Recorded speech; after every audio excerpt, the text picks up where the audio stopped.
day, Dawns ARKS. Welcome everyone to your weekly Phantasy Star Online 2 podcast recorded live on February 27th, 2021. I'm one of your hosts, PrinceBrightstar. Along with me is Xance. Go ahead and say hello.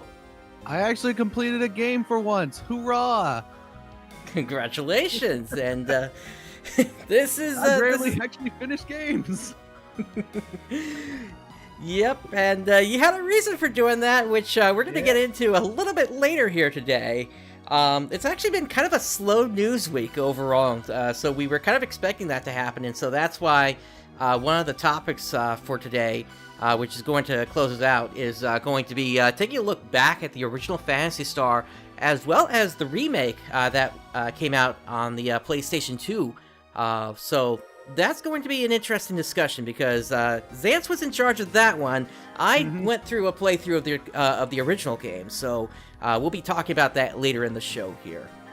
Yep, primarily just talking about the differences between the two and also our just general thoughts on the game, going back to it after all this time. And that was actually the first time I fully played through the first Phantasy Star, so Gotcha. I got a good amount to talk about and some complaints. Well, I'm curious just how different the game actually is compared to the original, because the original is definitely rough around the edges. Although I have enough experience with it at this point that a lot of the stuff I do, some players might actually miss doing. This remake is rough as well. Not perfect. Neither there was the original, so. Yep. But we got other new stuff coming up here. We got new Genesis, a few updates there, and we got global updates as well. Yep. So, why don't we jump into talking about that stuff? Indeed. So the first thing that we have here for today is actually a quick little update regarding new Genesis here. And basically, it is regarding the function of the personal shop in New Genesis. So, they start out here by saying, items obtained through PSO2 NGS are only tradable with other players via the personal shops for PSO2 New Genesis. In addition, items obtained in PSO2 cannot be put up for sale in the personal shops for PSO2 NGS. So that basically means any costumes that you want to use the old model type for the bodies, you're going to have to get those through PSO2 instead. Yep, so no new economy for the old outfits. Right. Which is kind of upsetting. I much would have preferred, like, giving new life to those old costumes, but they're probably going to give that anyway with updated models. Yep. It kind of sucks for me because I've still got like 500 costumes I need to sell at this point. Well, you better get on that soon. I've been trying to. Yeah, we're just about a couple months away now until NGS is out. I know, it's getting to the point where I'm having to debate if I'm going to actually just convert a bunch of them into recycle badges and sell them that way. Hey, and hello, Janice. With the recycle badges. Hey, Janice. Yeah, recycle badges, they got their big boost when the recycle badge shop came out. So we'll have to see if that ever does come back. If it does, I would expect the price on those to go through the roof again. But until then, the price is steadily starting to go down on those. So yeah, I'm having to make some decisions here. But well, you better make them quick. Get that money up, even though that money's going to be worthless in NGS. Yeah, I got to figure out my plan here. Maybe I'll sell most of them and keep like 2 copies of each costume, so I can, if I need to, have access to extras. Yeah, I only keep the copies of the outfits that I personally like. Like, I have 2 copies of Jack Frost suit. Purely because I like Jack Frost. Gotcha. Yeah, and the reason I had those costumes in the first place was because I was trying to get Star Gems, and that's how I have, what am I at? Like 13,000 Star Gems right now, ready to go. 13,000? Yep. Oh, jeez. Yep, so I am ready to go for New Genesis. Yeah, more than ready. Oh boy. Yep. Each costume gave me 10 star gems, and I was like, okay, let's do this. And so I had 12 characters created. That was the long game for me. A really long game. I didn't think about that. Should have. Well, new economy with New Genesis, so I'll probably be able to get a bunch of star gems very early on anyway. Probably, yeah. Continuing on here, they also say the personal shops of PSO2 NGS will only accept N Meseta as currency for payment of items, which makes sense. The old Meseta doesn't work in New Genesis. So I'm guessing that N Meseta just means new Meseta. Probably. Or they're probably, or maybe they'll try to do some sort of futuristic name for that N instead of just being basic new Meseta. It's possible. I think it is using some sort of a like a weird Greek symbol as part of it, so it's possible that could be in play here. It's like not your typical N, if that makes sense. Okay. Let me look at the Greek symbols here. While you're doing that, I'm going to continue on here. Upon putting an item up for sale in the PSO2 New Genesis personal shops, the seller will pay 10% of the selling price as a commission fee. This commission percentage is determined based on based upon the assumed economic conditions. However, this percentage is subject to change depending on the economic conditions after game launch. So this sounds kind of confusing here, and really what this means is once you put an item up for in the shop and it sells, whatever you put that up for it's going to have 10% taken off the top of it. It's exactly the same way it is here in PSO2 right now. This was just a kind of a bad translation of what they said here, essentially. So yeah, it's basically a sales tax. Yeah, exactly. So if you put up an item for 1 million Meseta, then you only get 900,000, like 990,000, I think. 900,000. 900,000, yeah. Oh yeah, 10%. Yep. Yeah, I think right now, as in PSO2, I think it's like 5% if I remember correctly. Okay, so they're increasing it to 10%. Huh. Yeah, and it's pretty significant. And if anything, I would say this is probably having something to do with RMT as the reason for why they're doing this. Also, just to not have hyperinflation in the economy. Yep. I would agree on that as well, especially with what we saw with the first closed beta test, between how many capsules you need to get augments on things, plus the materials that you need to get from gathering, which, based on what we saw, there's going to be a significant grind to get some weapons and units upgraded up to plus 40.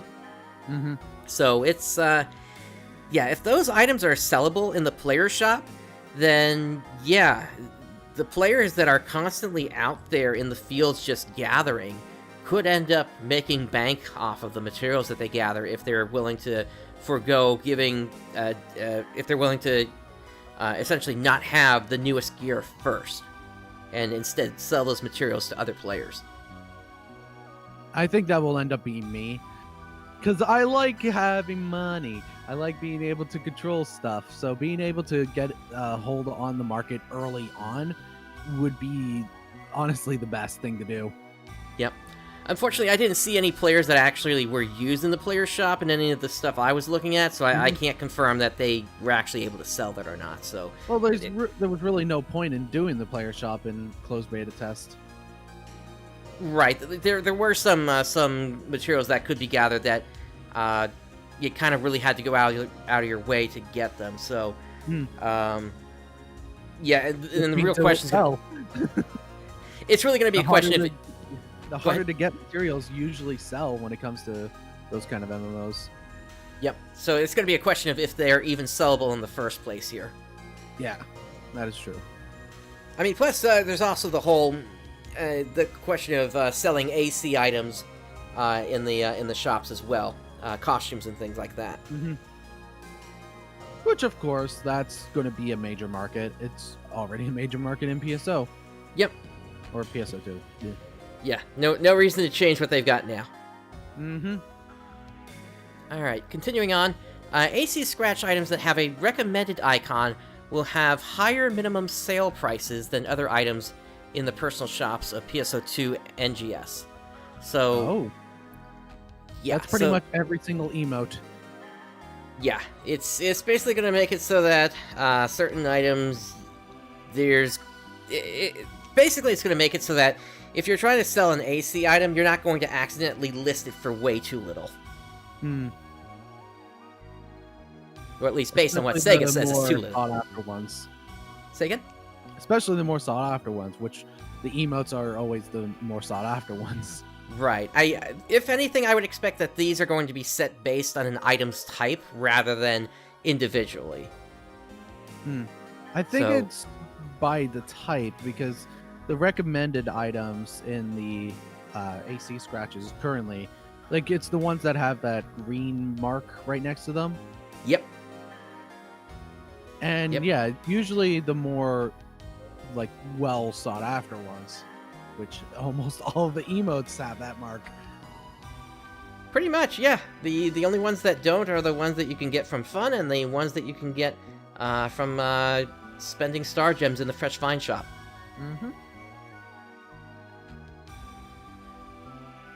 Alright, and then we got one more little bit here. Information, such as the seller's name of an item for sale in the personal shops of PSO2 New Genesis, will be accessible and available by search for those who obtain specific titles. Which is kind of interesting that they're locking it behind titles, and yeah, which is also go ahead. It says right there, this function is to be implemented as a measure to prevent RMT, and we will continue to monitor economic activity and enact countermeasures should it become necessary. So it is specifically just to counter RMT.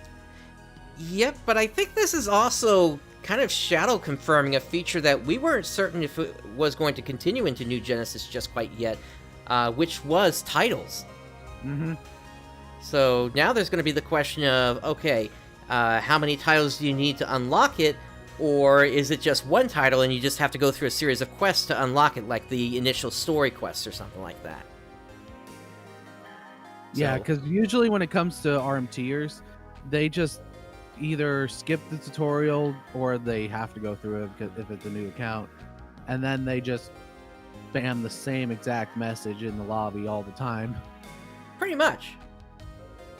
Although, with the open world of PSO2 New Genesis, then there's going to be the question of, okay, is this going to be something where they're required to progress through the story to even get to, like, the next town, and is that just going to become too annoying for them? With how often they would receive a ban from RMT. We'll have to see how that plays out. Make it where doing these kind of RMT stuff is not worth it. Like, I much like that. Agreed. But also just make it to where, like, doing that beginning stuff is enjoyable, but long enough that RMTers is just not worth the do. Exactly. It's why Final Fantasy XIV, if you go to like the latest zones, or rather the latest towns in the game, you never see RMTers there. Nope. You always see RMTers in Limsa Laminsa, though. Yep. Yeah, that is the first one of the first towns that you can end up in, depending upon what class you go with. But like, I rarely see them anywhere else besides Limsa. Yeah, it's possible they're all using a similar program, and that's how they choose which one they get. Yeah, and also Limsa is just objectively the better place to go to. But yeah, that tangent on Final Fantasy XIV there. Yep. We got to make the comparison at this point here, because it's New Genesis is going to be very similar in that respect. Mm-hmm. It's just going to be much more open instead of being instance theme parky. Yep. So that's what we got for New Genesis. Let's now continue on with the rest of the PSO2 site updates here. Starting off with an extension of an ongoing PSO2 Twitter campaign. This was supposed to have already ended, but now it has been extended until April 29th. So the rewards are the same as before. So at 72,500 followers, you get 1 million EXP ticket, a Tokyo bonus key rainbow, and then at 75,000 followers, you get a foreign forging weapon camo, plus 5 augment transfer passes. At 77,500 followers, everybody gets the they get a Star Gem 50 ticket. At 80,000, you get the Rose Ornament weapon camo, as well as 5 more of those augment transfer passes. At 82,500, you get the 310 Hagith Fempt emote. And then lastly, at 85,000 followers, there's a 100 Star Gem ticket that everybody gets. And how many followers does the PSO2 Twitter currently have? I'm not sure. Let me look that up real quick here. You know, Yeah, this being to the Phantasy Star Online 2 Global, it looks like they're currently at 75.2 thousand, 2,000 followers. All right. And what did it say there for rewards? 85,000 for the rewards. So actually, I said that wrong. 75,200 followers. Yeah. So I need to get that to 85,000 for the best rewards. Yep. Yeah, it's with it. The hope was that, I guess, with the Epic Game Store version, we would get some more players following the team here. But No. I guess we're just not seeing that many here. Plus, I don't remember the Japanese version ever doing an extension like this, so this is kind of odd. I guess it's just the hype for just regular PSO2 is died down because of the hype for New Genesis. I know True. that's happened with me. Yeah, the only other thing I could think of that would explain this extension here would be if there's a subtle hint in here about when New Genesis might be either in open beta or launching. So It's a bit of a stretch, I know, but end of April then. yeah, that's a Thursday, it looks like. April We'll have to see how that one plays out. Yeah, April 29th is a Thursday, so end of April, which would be like a New Genesis launch on the 30th would be cool. Although the timing for it is also kind of weird if that's the case, because that's less than a month after the new school year has started in Japan, because they always start on April 1st. That's they start on April Fool's Day. Nice. Yeah, it actually corresponds more with the physical year. Yep, they start on April 1st. It just shows that school's a joke. But yeah, so it's a campaign that's been renewed. So yeah, if you haven't yet, go ahead and follow their Twitter, and hopefully everybody can get these remaining rewards here. We've still got 150 Star Gems up for grabs, as well as a weapon camo, 5 augment transfer passes, and an emote up for grabs as well. So just get random people to follow. But yeah, also back to the whole thing of the school starting on April 1st. I actually was thinking about this. Isn't that also the start of like the fiscal year as well? Yeah, that's what I was just saying a moment ago. Oh. That's pretty funny how that lines up like that. I know. It's like, are they trying to say that all business is a joke? That can't be right. But no, it's. I think that's just an unfortunate thing of how April Fool's it ended up. So, Say again? I was making a dumb joke. But yeah, that's actually really interesting how they lined that up like that. I guess it's more so to get those kids ready for just how businesses are going to be or something. I guess so, yeah.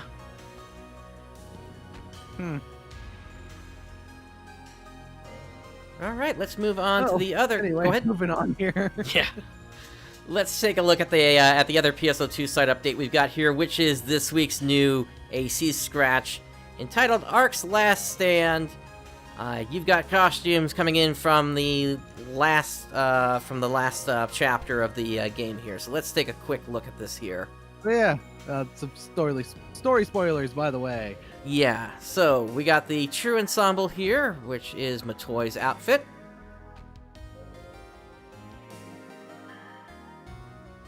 Yeah, so these are just going to be showing the outfits of the characters in the last chapter. Mm-hmm. Like Hitsugi's. I really like Hitsugi's attire. Yeah, it was a pretty good one that she got. And you got Harriet's attire. Like how Hitsugi actually became a proper character after episode 4. Well, we didn't see much of her until episode 6, actually. Mm-hmm. Yeah, like she was not there in episode 5, yeah, but I like that they brought her back for episode 6. I think they kind of had to with the way things played out here. Mm-hmm. Well, yeah, because you went back to Earth. Mm-hmm. And they also introduced the PSO2, the animation characters as well. Oh, joy! I love the PSO2, the animation. Yeah, we seem to bring that up on a fairly frequent basis here, don't we? Yeah. The most common joke I always make is just referencing the first episode. The character just hits random and it looks exactly like him. What? Yep. A couple of new cast outfits, and you've also got the 2 color variants of the new dragon set. This was originally introduced in episode 5 on the Japanese servers, so but now you can get your dragon atoll look on if you want to, or the other one, depending Showing upon off also a bunch of the different hairstyles here. Yep. And then you got Hitsugi's serpentine wings on the back. Yeah, the one accessory I don't expect prices to ever drop on, even in New Genesis, is hairs. Agreed. It's always the most expensive. Also, we got Talus pose, Talus and Rod pose in this. Yep. And hey, an office chair. Just ride around in an office chair. Mm-hmm. Yeah. I'm glad I'm a cast because I don't have to worry about hair. Yeah. And even then, I try to go bald on anything else I can. Mm-hmm. Alright, so, looking at what we got here. Looks like we also got some other outfits here. The Brute Erosion for male races, as well as the Combat Jacket. That's a nice photon cape. Yep. You've also got some classic Phantasy Star outfits in here as well. The Reese model from Phantasy Star Generations of Doom, or Phantasy Star 3, rather. Yeah. Which is the one Phantasy Star game I never actually tried. I've played, obviously played one earlier this week. I played a bit of 2 and didn't get that far because of how brutally hard that game is. Never picked up 3, and 4 is awesome. You should all play 4. Agreed. The End of the Millennium is such a great game. Mm-hmm. I recently went through that as well, but in a very different version, which we spoke about last week or the week before, the randomizer I was talking about. Let's see here. You've also got the Tudo Erosion, so if you want to get something on for a female character as well, that's available to you. You've also got the Roll for Eustace remodel, which is an outfit from the character of Rolf or Eustace in Phantasy Star 2. Mm-hmm. And you've also got a Nay outfit as well here from Phantasy Star 2. God damn it. And now I'm just remembering the scene where Nate dies. Great. Thanks, PSO2. I'd say spoilers, except who doesn't know about that at this point? I mean, Yeah, it happens pretty early on. Can we talk about that for a second? Because, way before Aerith ever died in Final Fantasy VII, even years before Galuf died in Final Fantasy V, Phantasy Star was doing this, basically killing people off way, way earlier than them. Mm-hmm. And the worst part is that it's a clone of her that kills her. Yep. Ugh. Yep. Like, I really want to play through all of Phantasy Star 2 because the story in it is great. It's just the difficulty is so brutal. Yep. Yep, that may have something to do with the fact that most people have gone sedentary thanks to Mother Brain, but that's theory at that point. Yeah. Doesn't leave... And that's also something I like about Phantasy Star 2. Instead of it being Dark Falls that is the quote-unquote main villain, it's Mother Brain. And technically humans, but it's Mother Brain that is the main villain of 2, and I like that. Yep. And without that, we never would have gotten the Place of Death as one of the series' most well-known music themes. Mm-hmm. Innerwear, we got something here that doesn't leave much to the imagination here. Gotta love those very not too covering innerwears. Yep. Never got the smart innerwear, though. Nope. It's the Alberica set color variant, as well as the Phrasia color variant for the female cast. And then we've got all the different hairstyles, like you were saying, including the Ney, Reese, and Rolf hairstyles. We've also got a bunch of eye sets. You got some makeup here. If you want to just get some wing tattoos on your body, you've got that. If you're too poor to afford actual wings, then yeah, you just get that tattoo of the wings. Yep. Which is kind of interesting. This was something I guess I picked up on a while ago here, but I never brought it up. Isn't it that in Japan tattoos are kind of taboo? A bit, yeah. Yeah, so it's strange. Like, there's a lot, especially when it comes to anything involving a dragon, because that's a very clear sign of being in the Yakuza. Which is interesting that they added this particular thing into the game then. And not just only this, but other ones we've seen in the past. Because there actually is a dragon-type tattoo, if I remember correctly. Mm-hmm. I Let's believe see. they released that dragon tattoo when they did the Yakuza collab. You might be right. Although I think it was just a Voldragon in that case. Let's see. We've also got those different accessories for the wings on each of the main characters that were in there. You've got some monocles here. The Tudo monocles, so they go with the outfit set above. Mm-hmm. You got some loose ties if you want to be wearing something like that. The kettle on your head. Yeah, what is that? I don't know. It's part of the whole, like, it's part of the whole, let's just be random for the sake of being random kind of thing. Yeah, that's gonna burn your hair. You just have a hot kettle on your head. Yep. Here, I got some tea. Let me just lean my head over and pour you out some hot water. Yeah, I don't get that one. We also got the quad legs, which... What are they going for here? Are they look like they could be centaur legs, except the person is not standing up like they're a centaur. Yeah. And they're on the person's hands? Yeah. Just doesn't make sense. I mean, if it said, I don't know, a grabby claw or something like that, I mean, maybe I could get it, but it just doesn't make sense with that kind of name. Mm-hmm. There's also the pirate coat. Yeah, Go I ahead. actually noticed those wheels on the quad legs, though. Also, pirate coat's nice. Yeah. Wheels, that might be... I don't know. Is that supposed to then be a stroller? Could just like be wheeling around on it or something. Like make some sort of mechanical spider. I don't know. I'm trying to think of ideas that would work with it. I don't get it.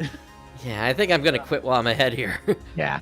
Anyway, another units that got turned into accessories here. I believe that's what these are, right? No, these were never units. The Elytron and the Atoll. Yep, Atoll. Yep. So, but if you were looking for something a little bit more realistic in terms of your dragon accessories, well, here you go. Mm-hmm. Also got the more weapon camos. Oh, we got Nay's claws as well. Yep. You get the whole Nay outfit, and then you have those claws. That just is perfect. Yep, and then Rolf is using the Nay sword. Mm-hmm. Got your typical assortment of item enhancers here. Light is your element transition for this one. And we saw the 5 emotes earlier here. Yep. Have a seat. I'm Chris Hansen. Have a seat. Yep. In terms of bonus rewards, the only standout one here appears to be the 393 Vocal Performance number 5 emote. So, Which is after 45 scratches. Oh, jeez. Yeah, I have no idea which one that is. You're singing. Yeah, but that's it's not much of a description there, to be honest. No. All right, and of course we have an update to the Fun Scratch tickets. Fun! Oh, so much fun! We got pirate tattoos. Yep, fun, but not for too much longer here. Keep in mind. Yeah. Although they might keep it up on PSO2. We'll see. Yeah, but we're not gonna have fun in New Genesis. Yeah, No that fun is so allowed. true. Absolutely no fun. You're not allowed to have fun. We'll see how things play out here. Anyway, a bald mullet. We know that the game's not gonna be fun. We will see how things play out. Yeah. So- bald mullet? What? Yeah. So I guess if you wanted to have like hair going down to your legs, but you wanted to be bald at the same time. I guess it. Also got an assortment of backpacks here. Black, As red, and pink. We got bear hats. Yep. Just a cute little bear. Got some pixel glasses. Yep. Hey there, Radix. Hello, howdy. We got your graduation. The Japanese safety helmet. Okay. Yep. Yeah, every time I see that, all I can think is the Met Tools from Mega Man. Yep. That's what I think of as well. And of course the repeats from last week. Yep. The apple and orange head. I love that. It's Yep. like comparing apples to oranges. Hardy, hardy, har. Indeed. Alright, so that's pretty much it for the PSO2 site updates here. Let's move on to Idola. So the half anniversary is still going on. So they're still doing the 10 times pull every single day for free. You saw someone riding the caterpillar wearing that hat? Oh, that is beautiful. Oh boy. Let's see. There is a specific Star Festival gacha going on for Sigismund, who is the Emperor. And he has a 6% pull rate compared to the typical 2% pull rate of 5-star characters in this gacha. So, With the star gems I had built up, I actually managed to get 2 of him on the same pull. Oh, nice. Along with that, touched Idola in a long while, so gotcha. maybe if I go on and just do a random poll, I'll end up like how I did last time, where I just randomly got Stella EX. Could be. Let's see. We also got the Superstar Festival Gacha with Jinna, Matoy, and Stella Memory. So this is a this poll. If you do a 10 pull on it, guarantees you a single 5-star character gacha ticket with one of the 5-star characters. These are 5,000 star diamonds paid per 10 pull gacha, and you can only do this 3 times per account. Along with that, there's also a paid step-up gacha. So with this, you're guaranteed to get a 5-star character of your choice after doing the gacha on the 3rd step, and you can get either Matoy, Jinna, Stella Memories, Jasper X, Mint, or Lease. And that is limited to just 1 time per account. And gotta pay for it as well. Indeed. And then all these matches are about give the money. Yep. And then they had an update regarding limited time quest availability. The second part apparently wasn't available when it was supposed to go up, but that has been fixed since. And if you still don't see it, just go ahead and relaunch the game and it should show up.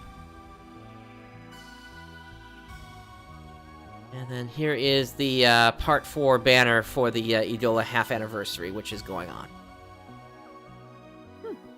Cool. Alright, and lastly for Idola, on the Japanese side of things, there's a limited event Arena SP going on here. Depending upon your ranking, you can get several rewards here, including the Atlas Agria. With that one, when landing an attack that the enemy resisted, increased damage by 20 or 30%, depending upon what level it's at. It also has a potential ability, increase resistance to freeze, confusion, and terror by 40%. There's also the Atlas Agria X. When landing an attack that the enemy resisted, increase damage by 20 or 30%, and increase resistance to freeze, confusion, and terror by 40%. And it also has the potential ability at the end of each turn, recover HP by 10%. And then the Japanese Idola Twitter team is also holding an event here. So for every 100 retweets that particular tweet gets, every player in the game is going to get 100 star diamonds, capping out at 3,000 star diamonds. So on that one, you just have to retweet, and there you go. You're going to get star diamonds. And that's it for Idola this week. So yeah, updates this week is pretty slim. So I said last week, since we're probably going to be having a slow week this week, why don't we both play through the original Phantasy Star and then just have a discussion about it? Indeed. Yep. So I played the PS2 remake that came out, I believe, 2003. It was part of the Sega Ages 2500 collection, which it was called the 2500 collection because each of these games were only 2,500 yen. So technically, they're budget titles. These are old Master System or arcade titles that they then updated up to either updated graphics, most of them being 3D. That I believe we actually did get a few of them in the States. They were bundled in with the Sega Classics collection, if I recall correctly. So we didn't ever get the updated ones from the Sega Ages series. We got basically a collection of the original 4 games. And I think that was on the Sonic's Ultimate Genesis collection, if I remember correctly. They also had the Phantasy Star collection. The Sega Classic collection. This is actually a thing. It had Bonsai Brothers, Monaco GP, Golden Axe, Fantasy Zone, Space Harrier, and Outrun, I think. Okay. Yeah, Outrun. And also Virtual Racing and Columns. Basically, these were all released part of that 2500 collection, and those were the only ones that we actually got in the States. All the other ones are Japanese only, which included the 2 Phantasy Star remakes, Generations 1 and Generations 2, and also what you played, which was the Phantasy Star Collection, or Complete Collection, as it was called. Yep, that was number 32 of the Aegis 2500 series.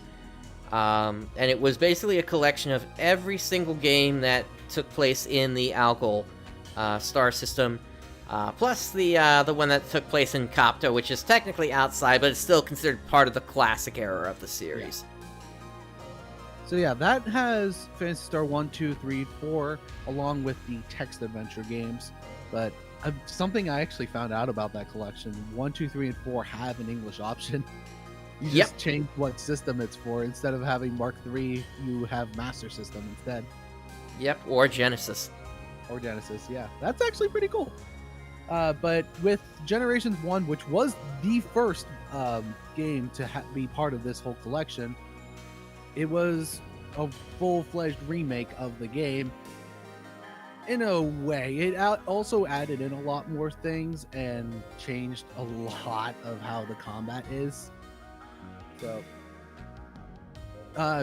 like I said, you played through the Classic Collection. Didn't you say you had that version has modifiers in it or something? Yeah. So in the class, or rather in the collection that I played, inside the menu, there are modifiers that basically allow you to either, for one of them, it lets you move faster while you're inside dungeons. It also has a turbo button if you hold down the right trigger. And then it also has a modifier for what your experience and Meseta rate is. So normal is at the 1-to-1 ratio, and then since I've already been through the game several times in my life, I just went with the very easy option, which increased that by 4 times. So less time you have to spend grinding. Pretty much. The typical Fishman grind, doing everything that I did in terms of speeding things up, went from about a 4-hour grind down to about 30 minutes or so. Oh, wow. So yeah, it's a pretty big improvement on that, and once I was done, I had Alice at level 25 at that point. And that's something else I also want to talk about with the levels. What level did you have most of your characters at the end? I think they were all at about level 25. Maybe somebody was 24. Yeah, the levels I was at was 61. It's they changed a lot of the values with it, which made the beginning parts of the game extremely easy. I barely had much trouble with going through most of the beginning stuff until I got to Desirous. I think part of the reason... Go ahead. Like, once I got to Desirous, that's when the game just bites so much that I started running away from so many encounters. Like, much more than I would ever do in any other RPG. Yeah, I did the same thing when I was on that trip, and part of it was because I was trying to do everything in a single loop. So I hit the Garon Morgue, I hit the Corona Tower, I hit the, what was it, the Shield Cave, and I hit the, there was one other that I needed to hit, but in total it was like 4 dungeons I needed to go through in a single loop, just so I wouldn't have to go back to town. Yeah. It's the Morgue, the Aeroprism Cave, the Corona Tower, and the Laconian Shield. Yeah, so it was the second one that you said there. Yeah. And then, of course, there was the whole final quest rather, to get go over to the Larima tree and get the Larima nut. Mm-hmm. And buy a melee. Buy a melee tower is so confusing. It is. It really is, unless you know how to get through there. Mhm. Best I advice. had to look at the guide to get through there. Phantasy Star Cave, by the way, great website for old Phantasy Star stuff. It has the an English translation of Generation 1 and 2 as a full ISO. So if you ever want to play Generation 1 and 2 in English, there you go. They have them there. Yep. And But yeah. also a pretty detailed walkthrough, which has helped me out a lot, because one criticism I will have to say with this game, I don't know if it's the same as the original or not, but there were times where if you didn't talk to every single NPC in a specific area, you were not able to progress. The first time that happened to me was very early on with getting the boarding key or something. Basically, if you didn't talk to the guard to say, do you have this specific item to pass, then talk to an NPC that's to the right in a house, you weren't able to then talk to the item seller in the next town over to get that boarding pass. So no, it's not like that in the original version. Although there is one or two situations like that. For instance, until you speak to somebody that's in the upper left corner of the first town that you're in, you don't get a Laconian pot, which you need in order to trade for Meow. Yeah, well, that's the same here. You need to get the Laconian pot from the NPC. Oh, and then because the guy tries to sell, hey, you want a talking cat for 1 billion Meseta? Yep, I think it was $1 million for me, if I remember correctly. Hold on. I think I have a screenshot here of what he said. I think it was just 1 million. I just thought, oh, billion.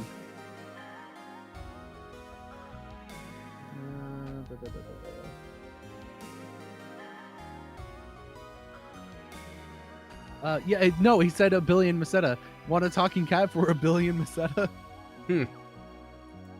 Also, the cake shop at the bottom of the dungeon. Classic.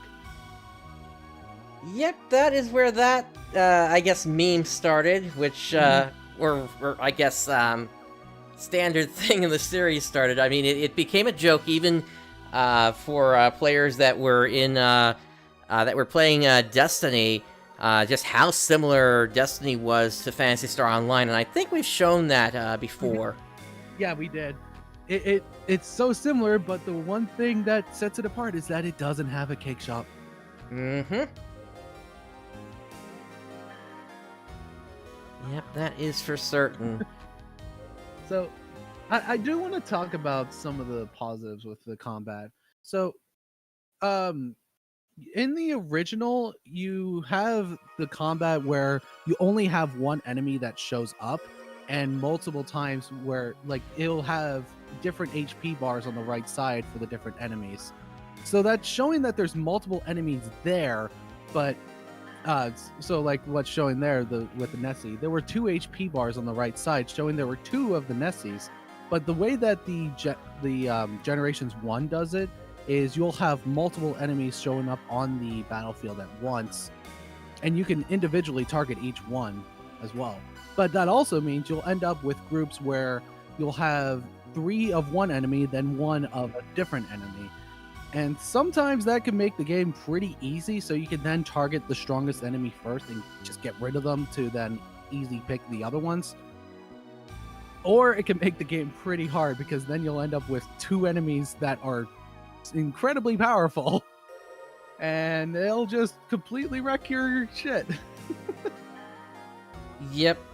Yeah, there were high damage variances in the original game, whereby it's like sometimes you take a hit and it's like doing like 1 to 2 damage, and the very next hit that you take, it's like you're taking 40 to 50 points of damage, and it's like, youch!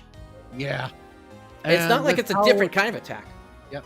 And with how the attacks are, and like with how everything is increased on the Generations version, damage values are also increased. So when it comes to all the encounters that you have on Deseris, one good example is the Deserins themselves. So you have one grouping which is 4 Deserins and then a Deserin chief. And that Desert Chief can cast the strong ice spell. And I have a screen cap of it where it showed I did roughly 60 damage to all of my party members. Gotcha. Yeah. Yeah, one of the things that really happened early on was I was able to just steamroll through most of it, but I started abusing some certain mechanics in late game just to be able to get through most of it, either by putting enemies to sleep or by using a mechanic that was added into this game, which is called Collabo. Basically, there are these jewels that you can buy in the first town, Caminite, and by equipping them onto characters, you can actually have them cast a really powerful spell. Either, which there were only two that you really needed. It was great to have it so that Tyrone or Odin is able to actually use some spells, but you only needed two spells: Thunderstorm and then Hell's Gate. You have Hell's Gate on the mage. I forget his name at the moment. And then Noah or Rutsu. Yeah. So you give Hell's Gate to him, and then you give Thunderstorm to everyone else. And here's how I defeated the Gold Dragon, for example, before going to the Air Castle.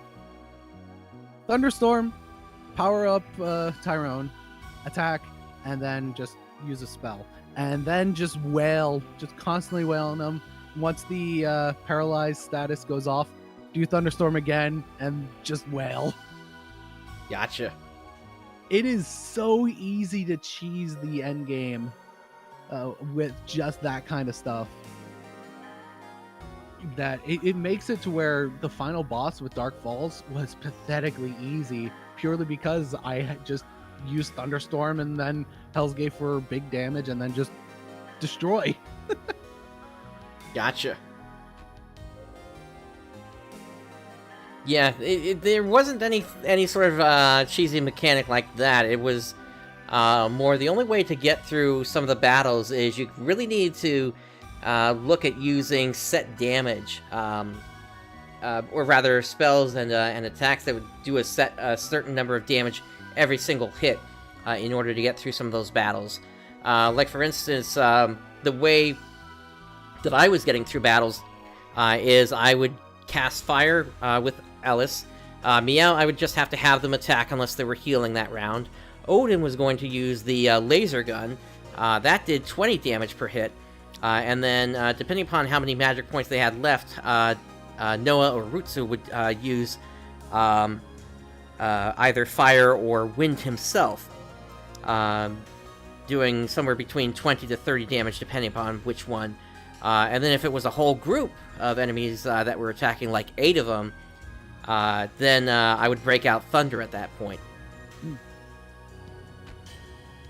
The other thing that I could do to kind of cheese my way out of fights, not with the bosses, but with regular enemies, rather than running away, the wand has an ability built into it that allows you to basically just run away from a fight. And actually, this is lining up perfectly with the video I've got going here, because I'm using the wand 4 times, and it basically makes sure that whoever goes first in the team allows the team to escape from battle.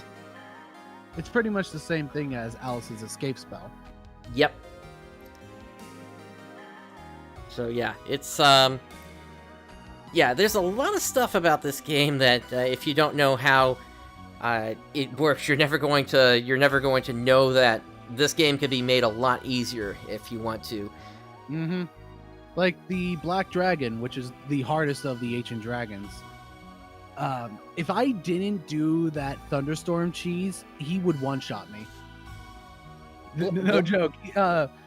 For just one hit on Alisa, I had a max around 380 HP, and he hit me for 450. Ouch. But yeah. Black Dragon? I don't remember seeing one of those in the original game. Where did you... In the Air Castle, after the first floor, then you encounter it. It's the last of the four Ancient Dragons. I guess that's not in the original game. It's not. The only ones that we got are the red dragons, the green dragons, the white dragons, plus the and then the gold dragon after you head to the Air Castle. that and the blue dragon, which is I don't think I have the name right. The Kasaba dragon. Mm. But that blue dragon is the one that holds the amber eye that you have to trade in for the eclipse torch. So yeah, I guess the generations added in a couple, added in a boss there, because yeah, that boss is really tough. And again, if I didn't use that cheese, then, But again, with that kind of cheese, it just made the end game bosses absolutely trivial. So that once I got up to around level 60, I just fled from every single fight except for the ones where I had to fight, and then I just swept the floor with the bosses. It was no trouble at all. The final dungeon, I didn't do any random encounters. I just went straight for Dark Falls and then just defeated it. Gotcha. Yeah, and that dungeon is really short compared to some of the other stuff you had to deal with in that game. Oh yeah, Biomele is a good example of that. But not only that, on Corona Tower, I believe, there's that one floor that is just long for the sake of being long. I'm trying to remember which one you're talking about. Corona Tower, floor 4. It's just a big snake. Okay, yeah, I remember which one you're talking about. Yeah, it's the final floor in Corona Tower. It's just a waste of time with that kind of stuff. Yep. Now, when you were inside Biomele, did you have to find the crystal inside there? Yes. And because of how the NPC system, or like when it comes to flags, works, after you talk to the man several times, like after you talk to the guy to get that crystal, and then you talk to him several times for more additional dialogue, you do not want to leave the tower. If you leave the tower, you have to go back up there and talk to him to get that flag again, so that whenever you get to the top of the tower, you know to actually use the nuts to then go up to the air castle. Oh. Yeah, it just, you won't have that flag then. So you have to go through the tower all in one go. Gotcha. That's an unfortunate addition to that version of the game then, because the original isn't like that at all. You just go see him and grab the crystal, and then you just head for the tower. Or head up the tower. You don't have to. You can go back to town if you want to after that. Mm-hmm. I am curious though, if he is as crazy as he is in the original release here. Mm-hmm. Oh yeah, he is a bit. He does ask you if you think that he's a god, or if he's omnipotent. Obviously, you say no to them. That's the correct answer. But yeah, he's a bit insane as well. In the original version, you actually did have to agree with him, except for one point. And at one point, he even starts to break the fourth wall by calling out one of the developers of the game, Alex Assel. Actually, speaking of fourth wall break, this is actually a good time to talk about something else that Generations added in: party chat. So at any time, you could press L1 and you could get the thoughts on the party members, which actually added in a lot of nice characterization for a lot of these characters, making Alisa a very cautious but wanting to get stronger character, Tyrone being a very go-getter type, Meow being very snarky. That's one thing I loved about Meow, of how snarky he was. That might explain why Meow is the way he is in PSO2 then. Mm-hmm. And then Lutz is just very calm and collected. Yep. He's an Esper, so of course he is. Mm-hmm. That's for certain. Mm-hmm. But yeah, I just see that footage there of defeating that red dragon, and that it's so interesting how easy it is compared to the original, compared to this version. Boss fights take a while in Generations. It took me about 2 or 3 minutes per, especially before I was doing the thunderstorm cheese. But yeah, back to the whole party chat thing and the fourth wall break. During one of the party chats, it was after I believe I was done with Corona Tower and I was heading to another location. I just decided to do party chat once, and all of a sudden, Alyssa breaks the fourth wall and gives me a cheat code for something. Yep, and I've got that here. Let me pull that up here. Yeah. So I don't know where this cheat code can be inputted, but it just randomly happened. The whole chat went like, people, like Alyssa said, people say the darndest things. Meow said, like what? And then she says, like, break the fourth wall. Now we don't know if that's in the original version of the remake, or if that's something the translators added in, unfortunately. But yeah, I could get to that point on a clean Japanese copy of this game, and then find out if that also happens. I think it does. I can go onto the Phantasy Star Cave Discord and ask about that, but it just randomly happened out of nowhere. Took me by surprise. Yeah, that's definitely a crazy one to be seeing there. So yeah, the party chat was nice. It also helped with figuring out where to go, because that's another problem that I had with this game. Finding out where to go most of the time was not easy. Yeah, and I guess that's just a problem with old RPGs of that time. Because you've played this game multiple times already, so you already know where to go. But during your first playthrough, did you genuinely figure out where to go most of the time? Not really. A lot of it was really trial and error. Like, the whole thing with Dr. Levino, for me, once I got him back in his home, I was like, okay, go ahead and build me a spaceship. And then he was like, okay, I'm gonna need, I think it was like 1,000 Meseta from you and my partner. Great, I'll start working on it. And so he tells me, okay, go off and do whatever, and then come back. And so I go and do some leveling. And then I go and return back to him, and he says that he's still working on it. And at the time, I was thinking, okay, let me do something else. Because it had gotten in my head that maybe this was somehow playtime related. So I went off and grinded for another hour. And then I went back, and he still wasn't done. And I'm like, okay, what's going on here? And then finally, on the third trip, after another grinding session, finally he said he was done. And it wasn't until years later that I realized that all I have to do is just go in, come out, go in, come out, go in, and then he's done. Nothing timer related there. And I believe in Generations, it's just talking to random NPCs that causes that flag. So yeah, let me look at the walkthrough here and see if that's what it said here.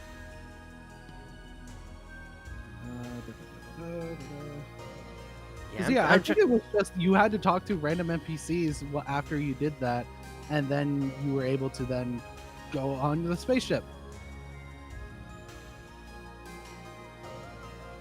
Yeah, so at least once everything was yeah, I was definitely trolled by the game there, Megumin. But yeah, these days I know how to just really move through things very quickly. Yeah, exactly. You had to talk to random NPCs and also talk to Nazo, which was in the house beside the hospital. So yeah, you just had to talk to random NPCs in Generations to then proceed with the plot. And that's another thing by that. You just had to talk to random NPCs a lot of times. I believe that happened with me with the morgue, because I didn't talk to every single the names are slipping my mind again. The Deserans. Because I didn't talk to every single Deseran in that one town, I wasn't able to then get into the morgue. And so I had to go back and then talk to all of them again and multiple times too. And then once I got back to the morgue, then I was able to proceed. Gotcha. Yeah, It gets annoying. I can certainly see that, and for myself, I've always called them Disorients, actually, or Disorients, depending upon which version you're playing, because it swaps between the R and L, and that's just translation issues. Yeah, Disorients. But yeah, there are several points in the game where it's like that. You know, bit annoying at times. As I'm sure it was. Yeah, there's another fourth wall break here, actually in the town that's being displayed here. I'm not sure if I actually show it off here or not, but there is a character by the name of Gamer Miki, who is also known as Miki Morimoto, who is also one of the staff members that worked on the game at the time. So yeah, it's this game has some interesting fourth wall breaks. That's for certain. Also, it's interesting with the that town that's surrounded by gas. Instead of it being Palmans there, it's a different species. Do you remember if they were blue looking? Hold on. Oh, and here she is actually. Yeah, she asked if you like Sega games. It was the I believe the Motavians or something. Motavians. Yeah, that would be them. They're Motavians. Yeah, they were there instead. Yeah, they're basically little blue furred bird people, if that makes any sense. Except they don't have any wings. Yeah.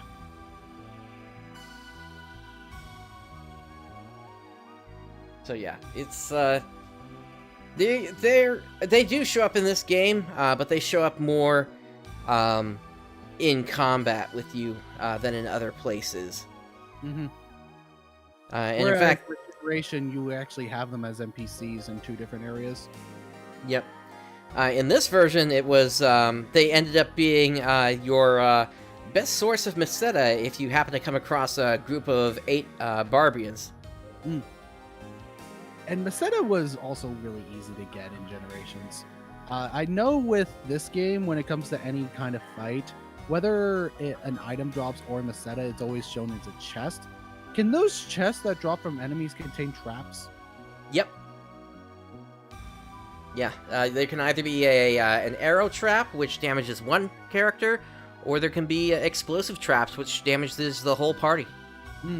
Yeah, the traps in Generations was just on treasure chests you find in dungeons. Any enemies that you defeat in the battles, they will always drop Meseta and sometimes drop items. Items rarely dropped for me. Gotcha.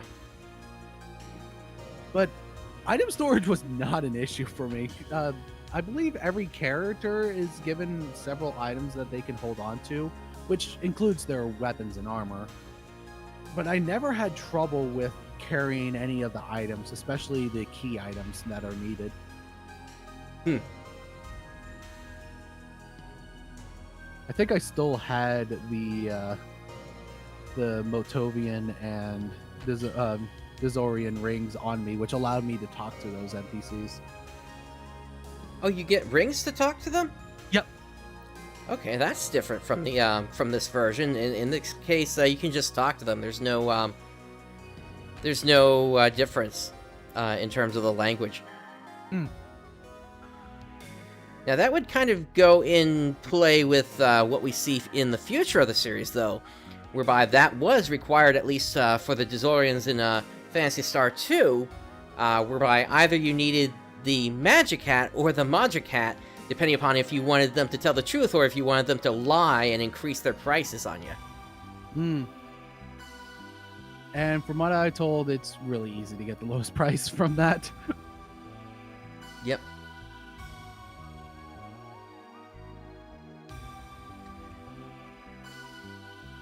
Alright, what other differences were there? I'm trying to think right now. Music, obviously. So the difference with the music, there are a couple additional songs that I noticed, but after like listening to the original and FM versions of some of the songs, and then the Generations version, I kind of prefer the original in some cases for music. Gotcha. Like for the Air Temple, Air Castle. So the Air Castle's music it's fine in Generations, but I much prefer the original. It fitted the theme more of you're heading towards Lassic now. You're gonna finish him off. Gotcha. Yeah, I have listened to the remakes soundtrack, and one thing I've noticed is that the instrumentation just, for some reason, just sounds really compressed in the audio to the point where it's just constantly really loud. Yeah, that's another thing there. Again, because this was a budget title, and this was the first of that budget title series, so they weren't really going to go for the uncompressed audio.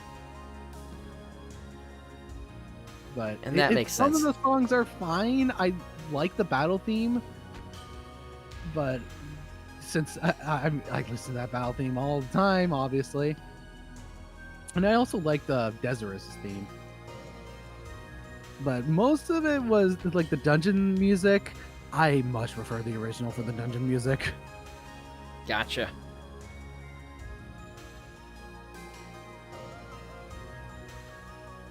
And also the length of the game. Because of how the experience values and all the damaging stuff is, the game took me about 12 hours to beat. And how long did it take you to beat?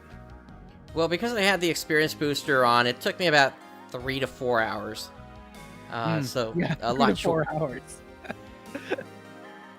Without that, it probably would have taken me closer to 6 or 7. So still, the Generations version is significantly longer. Not yeah. by too much, but it's enough to be noticeable. Yep. So, I do have to play the original myself so I can get a proper, good comparison between the two, but my experience with Generation was fairly positive overall. I enjoyed it, and it makes me want to play the original and also play all the other Phantasy Star games. Although, I'm a bit scared of 2 because I know how difficult that game gets. Yeah, it's going to be interesting with when New Genesis rolls out, how much of a break we're going to have here. It's possible we may have to cover other games like this in the interim. But I agree with you. Phantasy Star 2, that's going to take us a significant amount of time to get through. Just because even, once you flood the world with the damn water, that is going to cause other issues with leveling up. And in fact, one of the best pieces of advice that people recommend is as soon as that happens, you get on your hovercraft and just sail out into the water rather than fighting enemies on land, so you can do what's called whistle hunting. And that's how you then level up your Generations. Say again? I believe that's the same in Generations as well. Okay. Which Generations adds in a lot of stuff. I already looked at a list of stuff that they added in the game. You could actually have Nay survive as one thing. Yep. But you do need clear data from the original game, or the original remake, so you've got that now. Yep. So I can have Nay live. Yay! But another thing it adds is, I believe a pseudo crafting system. It's not much, but you can make some items out of it, so okay. I have to re-look at the list, but I know another one is increasing the level cap from 50 to 99. So that means more grinding, yay! I'm gonna give myself the harder version to play. Let's go! Well, so yeah, I'll be starting Generations 2 eventually here. just so I can start getting through that. But it's gonna take us a while because of how long and hard that game is. Yeah, definitely. It's been on the back burner for years for me, myself, to get that done on the channel. Largely in part because of PSO2. I mean, I haven't had any time to address much of anything related to any of the other series I've had that have kind of just stopped at this point because global PSO2 launched. I mean, I dropped a Phantasy Star Universe Ambition of the Illuminous series, I dropped a Phantasy Star Zero series, and I dropped a Phantasy Star Online Blueburst series. Each of those I gotta get back to eventually. And now I'm thinking, okay, do I want to do Phantasy Star 2 or Phantasy Star for the end of the millennium first for the channel? Yeah. And also, when it comes to us playing through Phantasy Star 3, we're going to end up with completely different stories there because of how open-ended the Generations thing is. Yep, unless we do all the Generations in one shot or something. Yeah.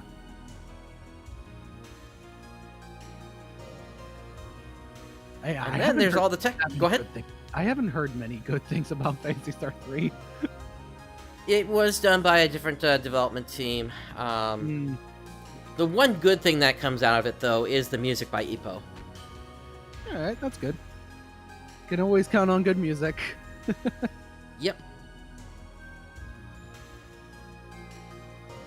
But yeah, my experience with the first Phantasy Star game was pretty enjoyable, even if it was the remake, which I do need to play the original now, just so I get a better appreciation for it.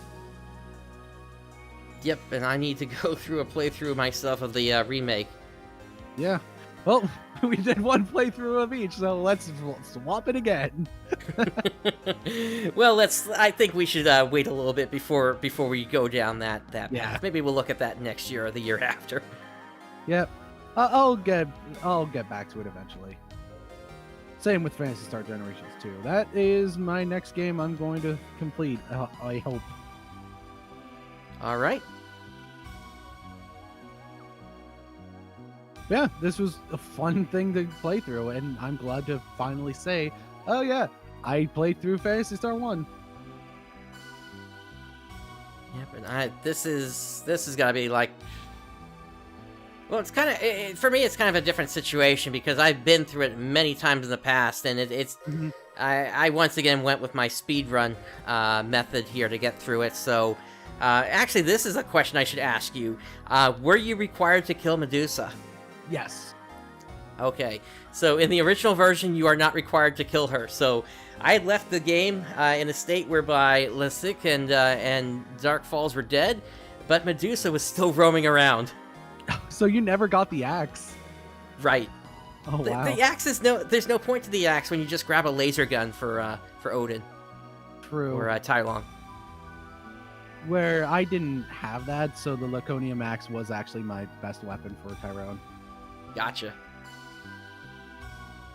Yeah, the ability to hit a whole group of enemies for 20 damage each enemy is just far outweighs the axe. And in Generations 1, yeah, you need the raw damage more.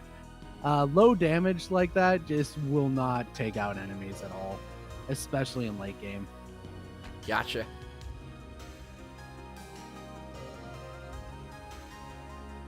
Got the axe for Odin because you didn't know about that strat? Oh. And I guess the other question I should ask is, did Elisa's Windba technique work to tie her up at all? The what technique? Or it's called rope in the original game. It basically ties an enemy up so that they can't move. It's like it's like the paralyzed technique. Yeah. Yeah. I actually rarely use that. Okay. Yeah, there's another strat with Medusa that if you wanted to get the axe, you could technically do it before you get the mirror shield just by tying Medusa up throughout the entire fight and then just taking her out before she has a chance to turn your party into stone. So, paralyzed strat. Yep. Nice.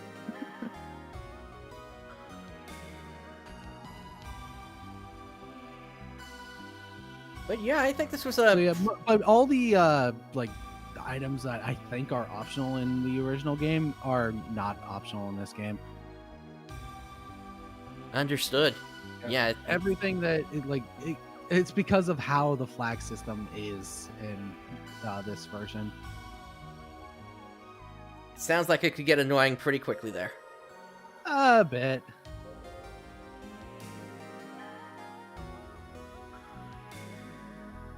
So whenever you get around to playing it, you'll understand what I mean by the flag system. Gotcha.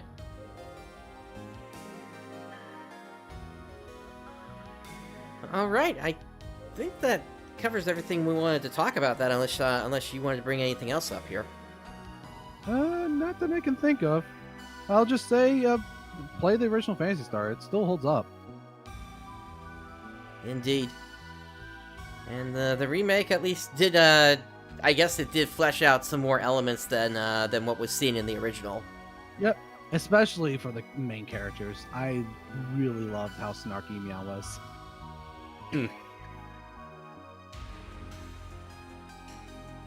All right, and that was all the topics that we have this week, unless you had anything else you wanted to bring up, Zance. Not that I could find. All right. Then in that case, that is going to bring us to the end of this episode. On behalf of Zance and myself, thank you for joining us today. Day has dawned. Have a great day, everyone. Johnny.